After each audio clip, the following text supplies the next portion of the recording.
to traditional planar designs.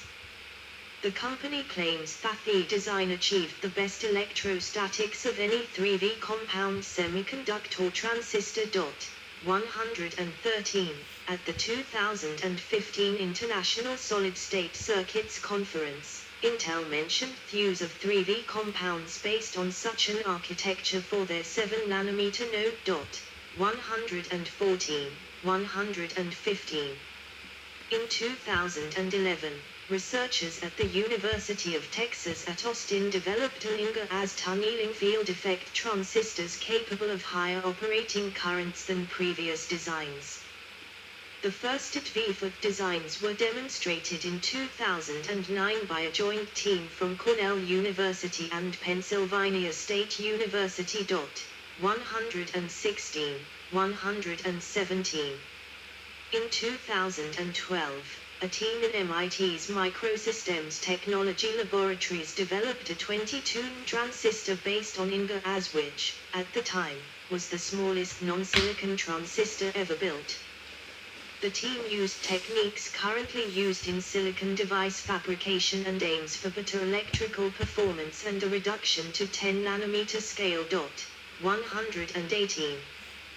Biological computing research shows that biological material has superior information density and energy efficiency compared to silicon-based computing. 119. Refer to caption. Scanning probe microscopy image of graphene in its hexagonal lattice structure. Various forms of graphene are being studied for graphene electronics. For example, graphene nanoribbon transistors have shown great promise since its appearance in publications in 2008. Bulk graphene has a band gap of 0 and thus cannot be used in transistors because of its constant conductivity, and inability to turn off. The zigzag edges of the nanoribbons introduce localized energy states in the conduction and valence bands and thus a bandgap that enables switching when fabricated as a transistor. As an example, a typical GNR of width of 10 nm has a desirable bandgap energy of 0.4 eV. 120, 121. More research will need to be performed, however, on sub-50 nm graphene layers, as its susceptivity value increases and thus electron mobility decreases. 120. Forecasts and roadmaps. In April 2005, Gordon Moore stated in an interview that the projection cannot be sustained indefinitely, it can't continue forever. The nature of exponentials is that you push them out and eventually disaster happens. He also noted that transistors eventually would reach the limits of miniaturization at atomic levels in terms of size of transistors. You can see that we're approaching the size of atoms, which is a fundamental barrier. But it'll be 2 or 3 generations before we get that far, but that's as fair route as we've ever been able to see. We have another 10 to 20 years before we reach a fundamental limit. By then they'll be able to make bigger chips and have transistor budgets in billions. 122. In 2016, the International Technology Roadmap for Semiconductors, after using Moore's law to drive the industry since 1998, produced its final roadmap. It no longer centered its research and development plan on Moore's law. Instead, it outlined what might be called the more than Moore strategy, in which the needs of applications drive chip development, rather than a focus on semiconductor scaling. Application drivers range from smartphones to AI to data centers. 123. IEEE began a road mapping initiative in 2016, Rebooting Computing, named the International Roadmap for Devices and Systems, IRDS. 124. Most forecasters, including Gordon Moore, 125, expect Moore's law will end by around 2025.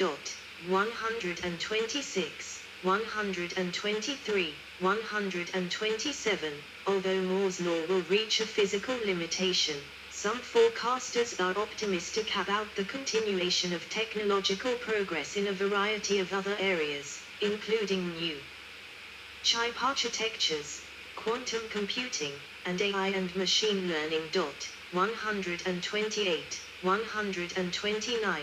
The turn of Moore's law from space to time. The unremitting effort around Moore's law can be captured in three phrases: more, more than more, and beyond more. Each is accompanied by a profound insight in its way of pursuing the goal of achieving the highest computation efficiency, which is referred to the computation power obtainable from unit resource. In chip design, resource concerns two key elements: silicon area and power consumption. Those three strategies of more than more, and beyond more all aim at squeezing more computation power from a given silicon area by using as less power as possible. They all share one common belief: more computation power only comes from using more processing units. This creed and brute force of using ever more processing units to gain ever stronger computation power is reflected, in one way or another, on all the practices so far in the entire semiconductor history. Matter occupies space. The number of processing units is simply proportional to the silicon space allocated to the task. Therefore, it is reasonable to say that Moore's law is the practice of squeezing computation power from space. Nature is thrifty in all its actions is the notion that is at the core of modern physics and mathematics. This statement captures the soul of the principle of least action. Essentially, this principle tells us that all the occurrences in nature tend to happen in the way that requires the least effort. This principle has been broadly applied in various fields such as thermodynamics, fluid mechanics, theory of relativity, quantum mechanics, particle physics, and string theory. It is therefore believed that this principle must also hold true for the development of microelectronics. As a matter of fact, although Moore's law has been formulated in a variety of formats, its essence lies in the application of this principle of least action in the practice of electronic engineering. Although electronic engineering seems intricate due to the large number of circuits developed and a full suite of tools used, its focus is simply on mere one thing, namely the electrized information. Or, it focuses solely on processing electronic data. The real impact from the practice of Moore's law is therefore the continuous reduction in the amount of matter and energy consumed when each bit of information is processed. This is very much in compliance with the spirit of the principle of least action. In microelectronics, it is mandatory to make the very best effort in using as less energy and matter as possible when processing each bit of data.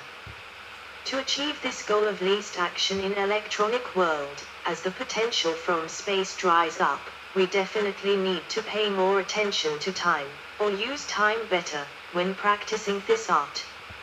At current stage of a space-related crisis, we need to develop a new strategy for playing this game. This strategy will be developed around the entity that we call time and its embodiment, namely, the clock signal. The development of microelectronics can be recognized as an evolution process. This process started in the 1950s with transistor as the origination of life. After 7 or so decades, from this seed of transistor, this field has grown into a huge tree with many branches. The more than more, and beyond more are the three major branches. This tree probably can still sustain itself for decades to come. The growth hormone, however, has gradually dried up, i.e., the practice of packing more transistors into a given space for more processing power is gradually losing its magic, or dying. At this crucial stage, a turn in the direction of Moore's law development is suggested. 130. Now, the growth hormone for future advance will be time, instead of space. Along this new path, a new paradigm will be gradually established where a non-uniform flow of time is the consensus and everything else will be built around it. The psyche of engineering will be shifted from packing more transistors into a given space to collectively using the given transistors in a more time-efficient way. Shifting attention from space to time will be an overhaul in the development of microelectronics. 131. Consequences. Digital electronics have contributed to world economic growth in the late 20th and early 21st centuries. 132. The primary driving force of economic growth is the growth of productivity. 133. And Moore's law factors into productivity. Moore, 1995, expected that the rate of technological progress is going to be controlled from financial realities. 134. The reverse could and did occur around the late 1990s, however, with economists reporting that productivity growth is the key economic indicator of innovation. 135.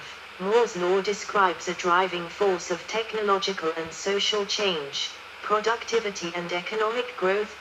136, 137, 133. An acceleration in the rate of semiconductor progress contributed to a surge in U.S. productivity growth. 138, 139, 140, which reached 3.4% per year in 1997-2004, outpacing the 1.6% per year during both 1972, 1996 and 2005-2013. 141. As economist Richard G. Anderson notes, numerous studies have traced the cause of the productivity acceleration to technological innovations in the production of semiconductors that sharply reduced the prices of such components and of the products that contain them, as well as expanding the capabilities of such products. 142. The primary negative implication of Moore's law is that obsolescence pushes society up against the limits to growth. As technologies continue to rapidly improve, they render predecessor technologies obsolete. In situations in which security and survivability of hardware or data are paramount, or in which resources are limited, rapid obsolescence often poses obstacles to smooth or continued operations. 143. Because of the intensive resource footprint and toxic materials used in the production of computers, obsolescence leads to serious harmful environmental impacts. Americans throw out 400,000 cell phones every day. 144. But this high level of obsolescence appears to companies as an opportunity to generate irregular sales of expensive new equipment, instead of retaining one device for a longer period of time, leading to industry using planned obsolescence as a profit center. 145. Log plot comparing gate length to node size. Intel transistor gate length trend. Transistor scaling has slowed down significantly at advanced, smaller nodes. An alternative source of improved performance is in microarchitecture techniques exploiting the growth of available transistor count. Out-of-order execution and on-chip caching and prefetching reduce the memory latency bottleneck at the expense of fusing more transistors and increasing the processor complexity. These increases are described empirically by Pollak's rule, which states that performance increases due to microarchitecture techniques approximate the square root of the complexity, number of transistors or the area, of a processor. 146. For years, processor makers delivered increases in clock rates and instruction level parallelism, so that single-threaded code executed faster on newer processors with no modification. 147. Now, to manage CPU power dissipation, processor makers favor multi-core ECIP designs, and software has to be written in a multi-threaded manner to take full advantage of the hardware. Many multi-threaded development paradigms introduce overhead, and will not see a linear increase in speed vs number of processors. This is particularly true while accessing shared or dependent resources, due to lock contention. This effect becomes more noticeable as number of processors increases. There are cases where a roughly 45% increase in processor transistor shares translated to roughly 10-20% increase in processing power. 148. On the other hand, manufacturers are adding specialized processing units to deal with features such as graphics, video, and cryptography. For one example, Intel's parallel JavaScript extension not only adds support for multiple cores, but also for the other non-general processing features of their chips, as part of their migration in client-side scripting toward HTML5. 149. On the other hand, manufacturers are adding specialized processing units to deal with features such as several measures of digital technology are improving at exponential rates related to Moore's law, including size, cost, density, and speed of components. Moore wrote only about the density of components, a component being a transistor, resistor, diode or capacitor. 134. At minimum cost. Transistors per integrated circuit. The most popular formulation is of the doubling of the number of transistors on ICs every 2 years. At the end of the 1970s, Moore's law became known as the limit for the number of transistors on the most complex chips. The graph at the top shows this trend holds true today. As of 2017, the commercially available processor possessing the highest number of transistors is the 48-core Centriq with over 18 billion transistors. 153. Density at minimum cost per transistor. This is the formulation given in Moore's 1965 paper. 1. It is not just about the density of transistors that can be achieved, but about the density of transistors at which the cost per transistor is the lowest. 154.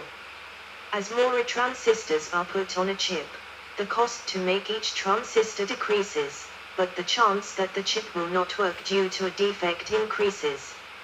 In 1965, Moore examined the density of transistors at which cost is minimized, and observed that, as transistors were made smaller through advances in photolithography, this number would increase at a rate of roughly a factor of 2 per year.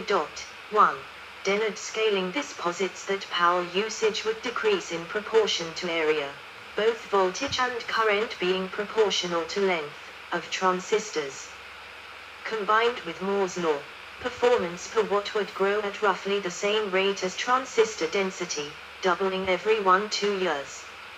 According to Dennard scaling, transistor dimensions would be scaled by 30%, 0.7x, every technology generation, thus reducing the area by 50%. This would reduce the delay by 30%, 0.7x, and therefore increase operating frequency by about 40%, 1.4x. Finally, to keep electric field constant, voltage would be reduced by 30%, reducing energy by 65% and power, at 1.4x frequency, by 50%. C. Therefore, in every technology generation transistor density would double, circuit becomes 40% faster, while power consumption, with twice the number of transistors, stays the same. 155. Dennard scaling came to end in 2005-2010, due to leakage currents. 20. The exponential processor transistor growth predicted by Moore does not always translate. Yes. Small break. I'm going to buy an old computer, I think. I do it, that's $60. But videos just to split in a few seconds. We can charge the camcorder a few minutes. I not understand much of that. That's very high level technical English, but I like to read it. I will record, take a small break. I could start to upload this.